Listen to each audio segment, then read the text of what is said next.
Hello guys, अस्सलाम वालेकुम। तो कैसे हो आप सब लोग? उम्मीद है सब खैरियत से होंगे और ठीक ठाक होंगे। आपका भाई भी ठीक है। आप लोगों के प्यार के लिए तहे दिल से मैं तहे दिल से शुक्रिया अदा करता हूँ। तो और सब खैरियत है। तो आज की वीडियो होने वाली है इंडियन डिफेंस मिलिट्री के हिसाब से। जो है डिफेंस स्क्वाड की तरफ से। तो बगैर टाइम ज़ाया करते हुए चलो स्टार्ट करते हैं। समाप्ति भी हो रही है और आप में से जो भी व्यूअर्स डिफेंस स्क्वाड को काफ़ी समय से फॉलो कर रहे हैं तो उन्हें अच्छे से पता होगा अब समय है डिफेंस रिवाइंड का।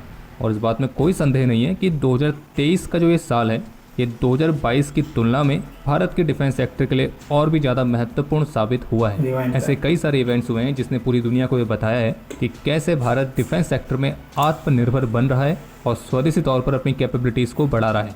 लेकिन कुछ ऐसे भी इवेंट्स हुए हैं जिसने कई सारे प्रश्न भी उठाए हैं। तो चलिए शुरू करते हैं इस साल का डिफेंस रिवाइंड।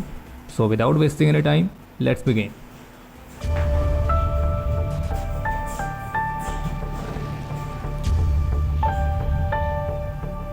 तो इस डिफेंस रिवाइंड को हमने 4 अलग अलग कैटेगरीज में डिवाइड किया है। पहली कैटेगरी रहने वाली है मेजर इंडक्शंस की, दूसरी मेजर वेपन टेस्ट की, तीसरी मेजर मिलिट्री एक्सरसाइजेस की और चौथी कैटेगरी रहेगी कुछ और मेजर इवेंट्स की। तो शुरुआत करते हैं पहली कैटेगरी मेजर इंडक्शंस। तो इस साल की शुरुआत हुई इंडियन नेवी की सर्विस में कलवरी क्लास की 5वीं सबमरीन INS वगीर के इंडक्शन के साथ, जो कि 23 जनवरी 2023 को नेवी की सर्विस में कमीशन की गई थी। इस वर्ष इंडियन आर्मी की सर्विस में 600 self neutralising anti tank mines, जिनका नाम है विभव, और इन्हें स्वदेशी तौर पर बनाया गया, तो इन्हें भी इंडक्ट किया गया। इसी वर्ष HAL ने इंडियन एयरफोर्स को LCA तेजस का पहला ट्विन सीट वाला वेरिएंट हैंडओवर किया और जिसके बाद में भारतीय प्रधानमंत्री श्री नरेंद्र मोदी ने शॉर्टी भी कंडक्ट करी और ऐसा करने वाले वे भारत के पहले प्रधानमंत्री भी बने। इसी वर्ष 26 दिसंबर को विशाखापट्टनम क्लास की तीसरी guided missile destroyer INS Imphal भी इंडियन नेवी की सर्विस में औपचारिक रूप से कमीशन की गई। इसके अलावा लॉन्ग रेंज की प्रिसिशन अटैक कैपेबिलिटीज को बढ़ाने के उद्देश्य के साथ लॉयटरिंग म्यूनिशंस के लैंड और सी बेस्ड वर्जन्स भी इंडक्ट किए गए। इसी वर्ष सितंबर में इंडियन एयरफोर्स की सर्विस में पहले C295 MW tactical transport aircraft का इंडक्शन भी हमें देखने को मिला। इसके अलावा इंडियन एयरफोर्स के लिए हेरन मार्क 2 रिमोटली पायलटेड एयरक्राफ्ट का induction, additional Akash weapon system का इंडक्शन। इसी वर्ष इंडियन आर्मी की नॉर्दर्न कमांड में स्वदेशी तौर पर विकसित किए गए रूस्टर ड्रोन्स भी इंडक्ट किए गए। इसी वर्ष इंडियन आर्मी की सर्विस में Bengaluru based startup new space research and technologies द्वारा स्वदेशी तौर पर बनाए गए स्वाम ड्रोन्स का इंडक्शन भी देखने को मिला। इसके अलावा इसी वर्ष पहली बार इंडियन नेवी के MiG-29 के fighters Israeli made rampage missile के साथ भी इंटीग्रेट हुए दिखाई दिए। इसी साल throttle aerospace system private limited द्वारा बनाए गए निम्बल आई माइक्रो UAVs भी इंडियन आर्मी को डिलीवर किए गए थे। इसी साल GRC द्वारा बनाई गई एक लार्ज सर्वे वेसल जिसका नाम है संधायक इंडियन नेवी की सर्विस का हिस्सा बनी। और इसी साल स्वदेशी तौर पर बनाई गई तीसरी मिसाइल कम एम्यूनिशन बार्ज भी इंडियन नेवी को डिलीवर की गई थी। तो ये थे इस साल के कुछ मेजर इंडक्शंस। अब बात करते हैं इस साल हुए कुछ मेजर टेस्ट के बारे में। तो 2023 में भारत ने कई सारे वेपन सिस्टम्स को टेस्ट किया और इनमें से कुछ टेस्ट तो ऐसे थे जो कि काफ़ी चुपचाप तरीके से किए गए और उनके बारे में जानकारी भी तभी सामने आई जब अभी हाल ही में रक्षा मंत्रालय ने 2023 की ईयर एंड रिव्यू रिपोर्ट को जारी किया था। जैसे कि लॉन्ग रेंज की अस्त्र मार्क 3 का टेस्ट, लॉन्ग रेंज की एंटीशिप मिसाइल का टेस्ट, शॉर्ट रेंज की नेवल एंटीशिप मिसाइल का टेस्ट और पहली बार न्यू जनरेशन की क्लोज कॉम्बैट मिसाइल का टेस्ट। तो ये कुछ ऐसे टेस्ट हैं जो कि काफ़ी चुपचाप तरीके से कंडक्ट किए गए, यानी कि ये टेस्ट एग्जैक्टली किस दिन हुए हैं तो इसके बारे में कोई डिटेल में इन्फॉर्मेशन जारी नहीं की गई है। बाकी इनके अलावा इस साल ब्रह्मोस मिसाइल के भी मल्टीपल टेस्ट कंडक्ट किए गए थे, जैसे कि इंडियन आर्मी द्वारा ब्रह्मोस एक्सटेंडेड रेंज के लैंड अटैक वर्जन का टेस्ट और जबकि इंडियन नेवी द्वारा लगातार 2 सी अटैक वाले वर्जन का टेस्ट और जिसमें से ब्रह्मोस का एक test newly inducted INS Imphal से भी किया गया था। बाकी इसके अलावा इस वर्ष वर्टिकल लॉन्च शॉर्ट रेंज की surface to air missile Varunastra heavyweight torpedo, Indian navy की medium range surface to air missile, 4th generation के man portable air defence system, इसके अलावा 3rd जनरेशन की man portable anti tank guided missile, LCA Tejas से Astra missile का पहला परीक्षण, long range की land attack cruise missile ITCM का सफल परीक्षण, आकाश NG मिसाइल का परीक्षण, फाइनल कॉन्फ़िगरेशन में घातक UCAV के टेक्नोलॉजी डेमोस्ट्रेटर का सफल उड़ान परीक्षण। इसके अलावा military combat parachute system, air droppable container, military exercise के दौरान इंडियन एयरफोर्स के आकाश वेपन सिस्टम का परीक्षण, जिसमें एक सिंगल फायरिंग यूनिट से 4 एरियल टारगेट्स को एक ही समय पर इंगेज करके काफ़ी चीज़ें ऐड हो गई इंडियन कैपेबिलिटी को डेमोस्ट्रेट किया था। इसके अलावा इसी दौरान इंडियन एयरफोर्स के इन हाउस बनाए गए समर एयर डिफेंस सिस्टम का परीक्षण। इसी साल भारत के स्वदेशी लाइट कॉम्बैट हेलीकॉप्टर प्रचंड से पहली बार 70 mm रॉकेट और 20 mm की टर्रेट गन से इनॉग्रल फायरिंग भी की गई थी। एयर डिफेंस सिस्टम पहली भी बार है इंडिया के स्वतंत्रता पास। दिवस समारोह के लिए सेरेमोनियल गन सैल्यूट में स्वदेशी 105 mm की लाइट फील्ड गन्स का इस्तेमाल किया गया था।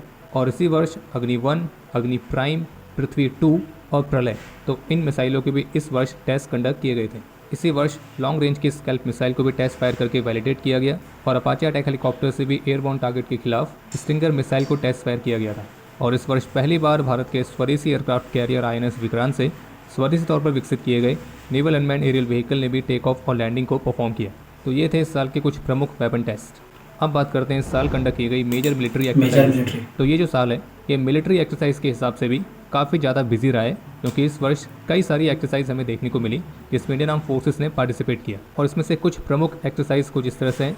एक्सरसाइज वीर गार्डियन 2023 जो कि 12 से 27 जनवरी तक भारत और जापान की एयर फोर्सेस के बीच कंडक्ट की गई थी और ये भारत और जापान के बीच आयोजित की गई पहली एयर एक्सरसाइज भी है। इसके अलावा 29 जनवरी को फ्रांस के साथ आयोजित की गई पासिक्स एक्सरसाइज, फिर फरवरी से मार्च तक UAE के साथ कंडक्ट की गई डेजर्ट फ्लैग एक्सरसाइज और ये पहली इंटरनेशनल एयर एक्सरसाइज थी जिसमें भारत के स्वदेशी फाइटर जेट LCA तेजस ने भी पार्टिसिपेट किया था। इसके अलावा UK में आयोजित की गई cobra warrior exercise, US air force के साथ कंडक्ट की गई कोप इंडिया एक्सरसाइज जो कि एयरफोर्स स्टेशन क्लाइकुंडा में आयोजित की गई थी और उसमें जापानीज एयरफोर्स भी ऑब्जर्वर के तौर पर शामिल थी। बाकी मल्टीनेशनल एक्सरसाइज ओरायन 2023 ग्रीस में आयोजित की गई एन्यूचोस एक्सरसाइज और ये भारत और ग्रीस के बीच आयोजित की गई पहली एयर एक्सरसाइज थी।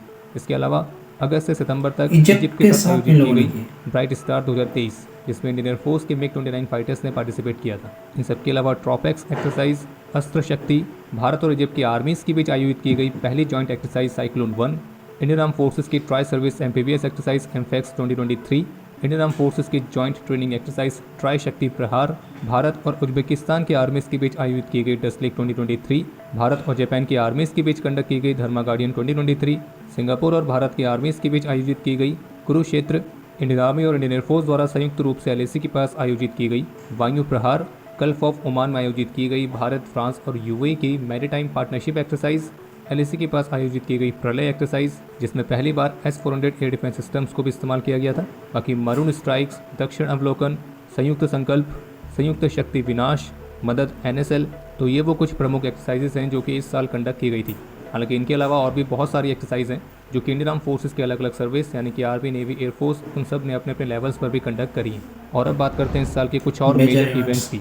तो 2023 में भारत के डिफेंस प्रोडक्शन ने पहली बार 1 लाख करोड़ रुपए के आंकड़े को पार किया। 2023 में भारत का डिफेंस एक्सपोर्ट 16,000 करोड़ के साथ अपने ऑल टाइम हाई पर पहुंचा और अब भारत 85 से अधिक कंट्रीज को डिफेंस आइटम्स एक्सपोर्ट कर रहा है। और जो मेजर प्लेटफॉर्म्स भारत के द्वारा एक्सपोर्ट किए जाते हैं उनमें डॉनियर 228, 155 mm की ATAGS, BrahMos missile, Akash weapon system, Swathi weapon locating radars, Pinaka rocket launchers, armoured vehicles, mine protected vehicles, simulators, thermal imagers, body armours, line replaceable units और एवियोनिक्स और स्मॉल आर्म्स के पार्ट्स एंड कंपोनेंट्स। इस साल भारत की डोमेस्टिक डिफेंस इंडस्ट्रीज़ को भी काफ़ी महत्वपूर्ण बढ़ावा मिला क्योंकि 1 लाख करोड़ रुपीस में से 75% तक डोमेस्टिक इंडस्ट्री से ही खरीद की गई है। इस साल डिफेंस एक्विजिशन काउंसिल ने इंडियन आर्म फोर्सेस की ऑपरेशनल प्रिपेयर्डनेस को बढ़ाने के लिए 3.5 लाख करोड़ रुपए से भी अधिक के प्रस्तावों को मंजूरी दी, जिनमें general electric engines, 26 Rafale M fighters, 31 MQ-9B predator armed drones, additional Pinaka launchers, additional Akash weapon systems, utility helicopters, Su-30 MKI fighters के अपग्रेड्स, नेक्स्ट जनरेशन के offshore patrol vessels, 97 additional LCA Tejas mark 1 fighters, LCH Prachand artillery guns, Indian army के battle tanks के लिए upgrade kit और 70,000 additional सिक्सॉर के assault rifles. तो ये वो कुछ प्रमुख प्रस्ताव हैं जिनको इस साल मंजूरी मिली। लेकिन जहां एक तरफ इस साल कई बड़े बड़े प्रस्तावों को मंजूरी मिली, भारत की डिफेंस इंडस्ट्रीज़ को बढ़ावा मिला, वहीं दूसरी तरफ इस साल कई सारे हादसे भी हुए जिन हादसों में हमने अपने कई वीरों को भी खोया है। जैसे कि इस साल 2023 में एडवांस लाइट हेलीकॉप्टर ध्रुव के 1 या 2 नहीं बल्कि 3 क्रैश हमें देखने को मिले। सबसे पहला हादसा देखने को मिला था 8 मार्च को इंडियन नेवी के हेलीकॉप्टर्स में, उसके बाद 26 मार्च को देखने को मिला इंडियन कोस्ट गार्ड के हेलीकॉप्टर्स में और फिर 4 मई को इंडियन आर्मी का भी ALS ध्रुव मार्क 3 हेलीकॉप्टर दुर्घटनाग्रस्त हुआ था और इस हादसे में इस हेलीकॉप्टर में सवार टेक्नीशियन ने अपना सर्वोच्च बलिदान दिया था। हालांकि इन हादसों के बाद ALS ध्रुव हेलीकॉप्टर्स की फ्लीट को ग्राउंडेड कर दिया गया था और उसमें जो प्रॉब्लम थी उसको आइडेंटिफाई करने की प्रोसेस शुरू की गई थी। बाकी जो प्रॉब्लम थी उसे ऑलरेडी आइडेंटिफाई करके सही किया जा चुका है। इसी साल 8 मई को इंडियन एयरफोर्स का MiG-21 बाइसन भी टेक्निकल रीजन के कारण दुर्घटनाग्रस्त हुआ था। हालांकि इस दुर्घटना में एयरक्राफ्ट का पायलट सेफली इजेक्ट होने में कामयाब हो गया था लेकिन ग्राउंड पर इस दुर्घटना से 3 सिविलियंस की जान गई थी और इस दुर्घटना के बाद फिर MiG-21 फाइटर्स की फ्लीट को भी ग्राउंडेड किया 3 गया। सिविलियन। इसी साल तेलंगाना में पहली बार इंडियन एयरफोर्स की Pilatus PC-7 mark II trainer aircraft की भी दुर्घटना देखने को मिली और इस दुर्घटना में हमने एयरक्राफ्ट में सवार अपने दोनों पायलट्स को खोया, जबकि इस साल की शुरू। लेकिन यार ये बीच में रोक रहा हूँ, माजरा चाहता हूँ, लेकिन जो ये इंडियन मिलिट्री के वेपन्स होते हैं ना, इन लोगों को किसी ऐसी जगह पे, मतलब मैंने आज तक देखा हुआ है, ऐसी जगह पे इनको टेस्ट किया जाता है जहाँ पे कोई आबादी नहीं हो, यहाँ पे कोई पॉपुलेशन नहीं हो, लेकिन ये फिर वहाँ पे कैसे जाके, ये कुछ मुझे समझ नहीं आया। चलो आगे वीडियो देखते हैं। शुरुआत भी एक मेजर एयर क्रैश के साथ ही हुई थी, जब जनवरी में ग्वालियर के पास इंडियन एयरफोर्स के एक Su-30 MKI और एक मिराज 2000 आपस में टकरा गए थे और इस दुर्घटना में हमने अपने एक पायलट को खोया था। इसी साल 16 मार्च को अरुणाचल प्रदेश में भी इंडियन आर्मी का चीता हेलीकॉप्टर क्रैश हुआ था और इस क्रैश में भी हमने अपने दोनों पायलट्स खो दिए थे। और जबकि इस साल नवंबर में इंडियन नेवी के चेतक हेलीकॉप्टर के साथ भी उसके टैक्सी चेक्स के दौरान एक दुर्घटना हुई थी और इस दुर्घटना में एक ग्राउंड क्रू मेंबर की जान गई थी।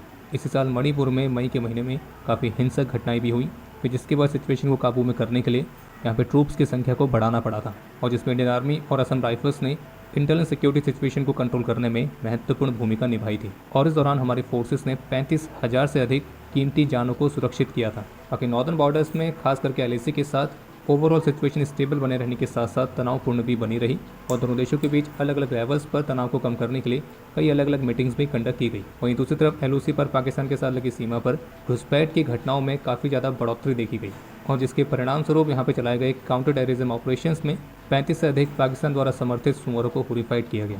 लेकिन इन अलग अलग ऑपरेशंस में हमने अपने कई सारे वीरों को भी खोया है, खास करके पुंछ राजौरी सेक्टर वाले ऑपरेशंस में। बाकी इस साल म्यांमार की स्टेबिलिटी ख़राब होने के चलते जहाँ एक तरफ नॉर्थ ईस्ट में तनाव बने रहा, वहीं दूसरी तरफ नॉर्थ ईस्ट में एक अच्छी चीज़ भी हुई और वो ये कि नॉर्थ ईस्ट के सबसे पुराने इंसर्जेंट ग्रुप UNLF ने केंद्र के साथ पीस डील साइन करी और इस डील के साथ ही 6 दशक लंबे एक आर्म्ड मूवमेंट की भी समाप्ति हुई। बाकी इस साल कई सारे महत्वपूर्ण बॉर्डर इंफ्रास्ट्रक्चर्स को बढ़ावा दिया गया, जिसके तहत भारतीय रक्षा मंत्री ने BRO के 118 इंफ्रास्ट्रक्चर प्रोजेक्ट्स इस वर्ष देश को समर्पित किए और खास करके चीन के साथ लगी सीमाओं पर इंफ्रास्ट्रक्चर को बढ़ावा देने पर मुख्य रूप से ध्यान केंद्रित किया गया। इसके अलावा इस साल IDEX इनिशिएटिव के तहत 70 करोड़ रुपीस तक की कीमत वाली 4 अलग अलग परियोजनाओं को साइन किया गया और जिसमें इंडियन नेवी के लिए ऑटोनोमस स्वार्म बोट्स को बनाने वाली परियोजना भी शामिल है। और बाकी उभरते हुए नए क्षेत्र जैसे कि 5G, 6G, आर्टिफिशियल इंटेलिजेंस, तो इन क्षेत्रों को भी एक्सप्लोर करने के लिए अलग अलग इनिशिएटिव्स लॉन्च किए गए। और इस साल 8 अक्टूबर को एयरफोर्स डे के अवसर पर इंडियन एयरफोर्स के नए ध्वज को भी अनवील किया गया। तो ये थे 2023 में भारत के डिफेंस सेक्टर में हुए कुछ महत्वपूर्ण इवेंट्स। और हम कुछ इसलिए बोल रहे हैं क्योंकि अभी भी बहुत सारे इवेंट्स हैं जो कि इस साल हुए हैं, लेकिन अगर हम सभी को इस वीडियो में कवर करने जाएंगे तो ये वीडियो काफ़ी लंबी हो जाएगी। बाकी हमने कोशिश करी है कि जितने भी प्रमुख इवेंट्स थे उन सभी को हम इसमें कवर कर सकें, लेकिन अगर फिर भी हमसे कुछ मिस हो गया है तो आप हमें कमेंट सेक्शन में लिख के बता सकते हैं। काफ़ी लंबी हो जाती है। वीडियो पसंद आई तो वीडियो को लाइक जरूर करें। कोई भी सुझाव या सवाल हो तो उसके लिए कमेंट सेक्शन हमेशा ओपन है। और डिफेंस रिलेटेड और भी एक्सक्लूसिव कंटेंट के लिए डिफेंस स्कॉट की सुपर ऐप को डाउनलोड करना ना भूलें। और बाकी अगर आप चैनल पर पहली बार आए हैं तो सब्सक्राइब जरूर करें। हम जल्द ही मिलेंगे नए एपिसोड के साथ, तब तक के लिए जय हिंद, जय भारत और हाँ, हैप्पी न्यू ईयर। हाँ भाई, तो ये थी इंडियन डिफेंस और इंडियन आर्मी की कुछ जो वेपन है उनके बारे में वीडियो। उम्मीद है आप लोगों को पसंद आई होगी। लेकिन यार मुझे एक समझ नहीं आई, जहाँ पे मतलब इतना इन लोगों ने डेवलपमेंट किया है, इतने इन लोगों ने नए वेपन्स लिए हैं, नए इन्वेंट्री में इजाफा हुआ है, लेकिन ये समझ नहीं आई इन लोगों की दुर्घटना भी यार बहुत हुई है। जैसे वो बता रहा था कोई जहाज़ है 3 मरतबा वो क्रैश हुआ है, मतलब 3 मरतबा उसको क्रैश होने के बाद फिर उन लोगों ने उस पर ध्यान दिया है, उस पर उन लोगों ने फिर काम किया है। और उसके अलावा काफ़ी दुर्घटना ऐसी हुई हैं जैसे उनके हिसाब से बोला जाए तो जहाँ पे आबादी है, पॉपुलेशन है, वहाँ पे जाके क्रैश हुए हैं जहाज़ और वहाँ पे आम जो लोग हैं उन लोगों को भी नुकसान हुआ है और मिलिट्री का भी नुकसान हुआ है और जो आर्मी के बंदे हैं उन लोगों का भी नुकसान हुआ है। तो ये चीज़ें यार इन जगहों पे तो नहीं करनी चाहिए। बाकी तो खुद वो देख लेंगे। और बाकी वीडियो पसंद आई हो तो लाइक कर दो, शेयर कर दो, कमेंट कर दो। और ऐसी वीडियो देखनी है तो बने रहिए मेरे साथ, सब्सक्राइब कर देना चैनल को। चलो फिर, अल्लाह हाफिज़।